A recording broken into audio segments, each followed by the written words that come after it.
Welcome to the debate. Think of your mind as a camera lens.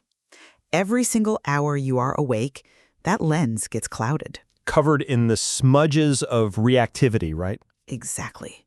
The dust of daily anxiety, the fingerprints of frustration.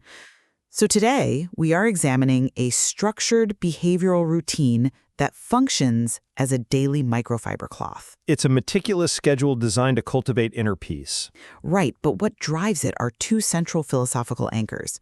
The first is a requirement to adopt a highly detached identity, utilizing the specific mantra quote, "I am not the body or the mind, I am the observer." And the second anchor is the premise that peace is not outside me, it already exists within me. Which brings us to the central question we are exploring today. Does adopting this highly detached observer identity foster profound mental clarity, or does it risk an unhealthy disengagement from the lived physical human experience? Right. And I take the position that while baseline mindfulness is obviously beneficial, the extreme emphasis on detachment in this text promotes something much riskier. I argue that it borders on psychological dissociation. And I take the opposing stance. I argue that this routine provides a rigorous, highly effective framework for cognitive diffusion and emotional regulation. It clears those daily smudges so reality can actually be viewed accurately. I look at this from a fundamentally different angle. Insisting on completely separating the self from the body and the mind invalidates genuine, necessary responses to the environment we actually live in. I mean, I understand why that level of detachment might sound jarring at first. But let me unpack why establishing this distance is a highly effective psychological tool. We have to look at the mechanics of what the practitioner is actually doing. Okay, walk me through the mechanics then. Well, the routine begins with 2 minutes of absolute silence upon waking, focusing on the thoughts, "I am calm, I am the observer." First thing in the morning. Yes, it follows with a period of meditation where the instruction is not to forcefully stop your thoughts, but to simply watch them happen. You establish the identity of the observer, capping it with the affirmation, "I will remain calm today, I will not react." Which in psychology we call cognitive diffusion. Exactly. It is the practice of unsticking yourself from your thoughts. We spend so much of our lives believing that because we feel anxious, we are anxiety. Because we feel anger, we are anger. Our brain treats a passing emotion as a permanent identity. Right. By establishing this foundational distance first thing in the morning, you break that exhausting automatic cycle of over-identifying with transient states. It's a necessary structural defense against the chaos of a normal day. I mean, the concept of cognitive diffusion is valid, sure, but we have to consider the implications of how it's being applied here, specifically defining the self entirely via negation. You mean the core mantra? Yeah. The mantra is explicitly, "I am not the body or the mind." That sets a genuinely troubling foundation.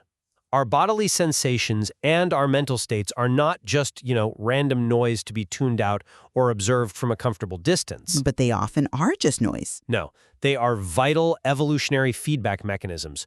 When your heart races in a meeting or when your mind feels frantic after a conversation, that is your organism communicating critical data about your environment. I'm not saying you ignore the data. But by committing to a morning affirmation like, "I will remain calm today, I will not react," you are preemptively shutting down that feedback loop.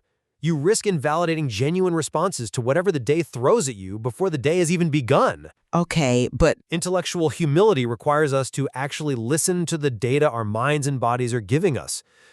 We shouldn't exile our physical and emotional reality to the role of some alien entity that we merely sit back and observe. Doing so treats the human experience as a problem to be mitigated rather than a reality to be lived. there is a massive friction point here between theory and practice, which is exactly where this philosophy is meant to be applied. It's easy to cultivate a detached observer identity in the silence of your bedroom, right? Sure. It's another thing entirely when you are forced to interact with the real world, produce value, and navigate a workplace. The routine explicitly addresses this transition. Right. The start of the day segment. Exactly. It tells the practitioner to operate with full awareness while working, but pairs it with the directive to stay detached from results. The accompanying phrase the practitioner must internalize is, The work is mine, not the result. And I have to push back incredibly strongly there, because that is exactly where the logic of this routine fractures. Let's look at the blatant contradiction here. I don't think there's a contradiction. Oh, come on. On one hand, you are instructed to stay entirely detached from results, to work hard but completely ignore the outcome. But then, as part of the daily reflection, the practitioner is supposed to ask themselves, how can I improve tomorrow? Right, that's the evening review. Results removes the very metric required for growth. You're conflating things here. I mean, if you don't care about the outcome of a project or the outcome of a difficult conversation with your spouse, how do you measure improvement? You cannot separate the action from the result without losing the purpose of the action entirely. I'm absolutely not suggesting you become apathetic, and neither is the routine. You are conflating detachment with apathy, and they are mechanically very different. Are they? Yes. Let me introduce an analogy. Imagine an expert archer standing at the firing line. When that archer draws the bow, they need absolute pinpoint focus on the process, the tension of the string, their breathing, the exact angle of the bow. Okay. They are fully engaged. That is the routine's command to have full awareness while working. But the millisecond that arrow leaves the string, the outcome is entirely out of the archer's hands. Well, it's governed by physics, sure.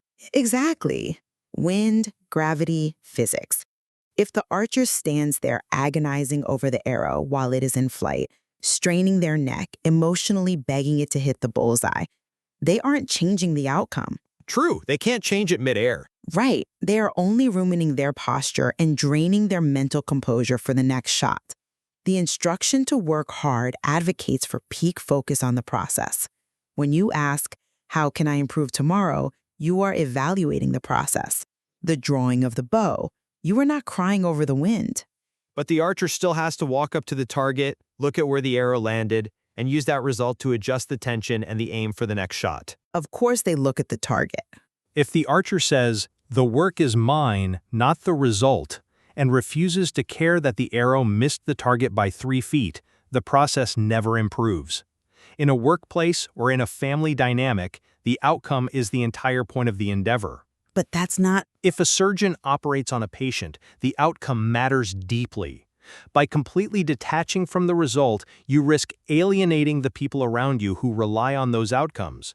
You become someone who prioritizes their own internal sense of calm over the real-world impact of their actions. That is a fair concern, but I would frame the psychological mechanism differently. The instruction doesn't say do not look at the outcome or refuse to acknowledge where the arrow landed. It basically implies it. No, it essentially says do not tie your emotional stability to it. Worrying and agonizing over things outside your control is a specific destructive cognitive loop. It is a massive drain on cognitive resources. By focusing your finite energy purely on the action, which is the only thing you actually control, you empirically produce a better outcome anyway.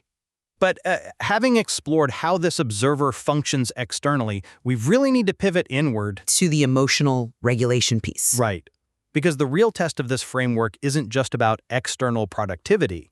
It's about how it handles internal friction, specifically the arising of difficult, uninvited emotions as the day goes on. And this is where I argue the routine crosses from being a mindfulness exercise into something actively harmful. Harmful, really? Yes. Throughout the day, the practitioner is supposed to utilize a brief pause technique every few hours. You stop, take a breath, and ask, what am I thinking right now? Which is fantastic. On its face, that's fine. But then comes the instruction regarding emotions. Quote, if anger or stress arises, do not react immediately. Just observe and let it pass. Right. Let it pass. When you couple this with the overarching mandate to keep life simple and actively cultivate fewer desires, you are looking at a textbook recipe for emotional suppression. Wait, how is observing an emotion and letting it pass suppression? Those seem like exact opposite actions. Because the phrase letting it pass implies that the emotion has no utilitarian value other than being a disturbance to your precious peace. It treats the emotion as an error code. Well, sometimes it is an error code. But think about why anger arises. Often, it is because a boundary has been violated, or you are witnessing an injustice, or your needs are being chronically unmet. Anger is the biological fuel designed to drive corrective action. Sure, but Stress is the signal that something in your environment is fundamentally unsustainable. If your instinct, trained by this routine, is to simply observe and let it pass, you are stripping yourself of your own agency. I strongly disagree with that interpretation. Psychologists call this experiential avoidance. You don't just blunt the negative emotions, the neurological mechanisms that dampen anger and anxiety also dampen joy, passion, and ambition. You flatten the human affect. That's a huge leap. You end up with a very calm, unbothered person, yes, but you also end up with someone who might lack the deep, messy, vital drive that actually moves the needle in human life. You will tolerate unacceptable conditions because you've trained yourself to view your own internal alarm system as just another passing cloud in the sky of your detached mind. But look closely at the mechanics of what is actually being asked here. Does the text say to ignore the emotion, or does it say to analyze it? It says let her pass. The daytime prompt is quite literally, what am I thinking right now? Later, at the end of the day, the instruction is to observe the events without judgment. That is not suppression. It functionally acts as suppression. Suppression is pushing an emotion down, burying it in the body and pretending it doesn't exist. This routine demands you look directly at it under a microscope. Let's talk about the neuroscience for a second. Okay, let's. When you pause and ask, what am I thinking right now? You are forcing blood flow away from the amygdala, the brain's threat detection center, right? Where blind rage and panic live. Right, you're engaging the prefrontal cortex. Exactly. You are redirecting that energy to the prefrontal cortex, which handles logic and executive function. You are literally starving the panic response of oxygen. Creating a buffer between stimulus and response, choosing not to react immediately, is the very hallmark of emotional intelligence. It differentiates between feeling an emotion and becoming its hostage. You can acknowledge that a boundary was crossed, and you can take corrective action without flying into a rage. Look, I completely agree that creating a buffer between stimulus and response is the core of emotional intelligence. Viktor Frankl famously wrote about that space between stimulus and response being where our freedom lies. Right. But Frankl used that space to choose a highly engaged, meaningful response to his environment. This routine instructs you to let it pass. It fundamentally changes the relationship to the emotion. It neutralizes the toxicity of the emotion. Instead of saying, I am angry, what is this anger telling me I need to change? The routine asks you to separate yourself from the anger entirely, reducing it to a meaningless biological spasm.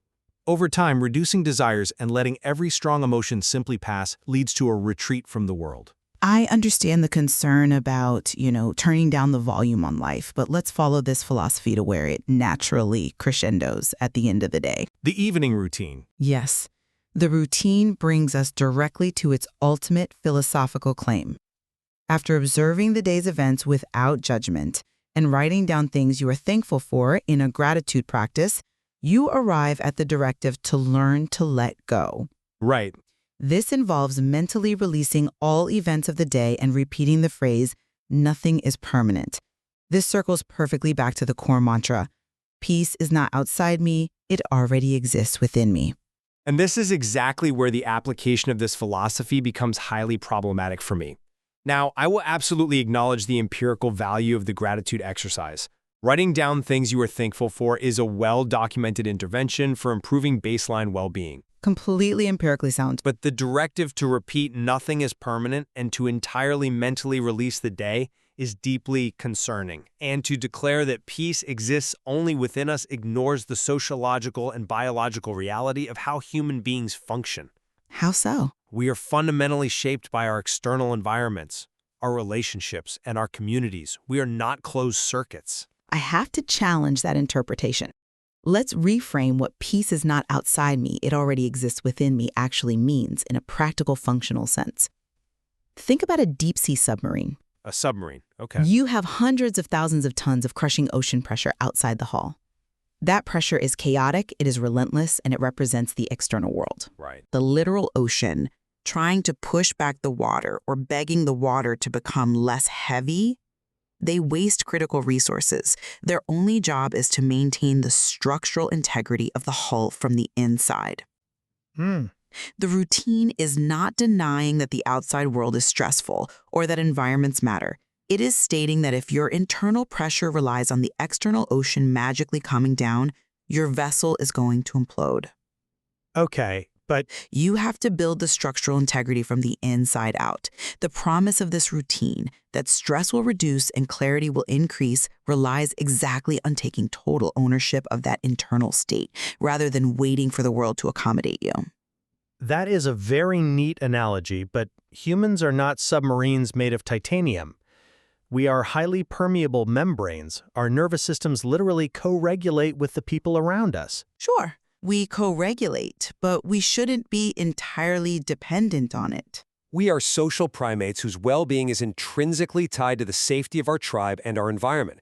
If you are in a toxic workplace or facing systemic hardship, repeating "peace is not outside me" can easily mutate into a form of toxic positivity or self-blame. I think that's a misapplication of the text, though. If you can't find peace, this philosophy suggests it's a failure of your own internal detachment, rather than a natural, healthy response to a chaotic or unsafe environment. Furthermore, releasing all events of the day and telling yourself nothing is permanent might help you fall asleep, but it might also prevent you from building the sustained, long-term narratives that give life meaning. What do you mean? a relationship is permanent in the sense that it requires ongoing, unbroken commitment and memory.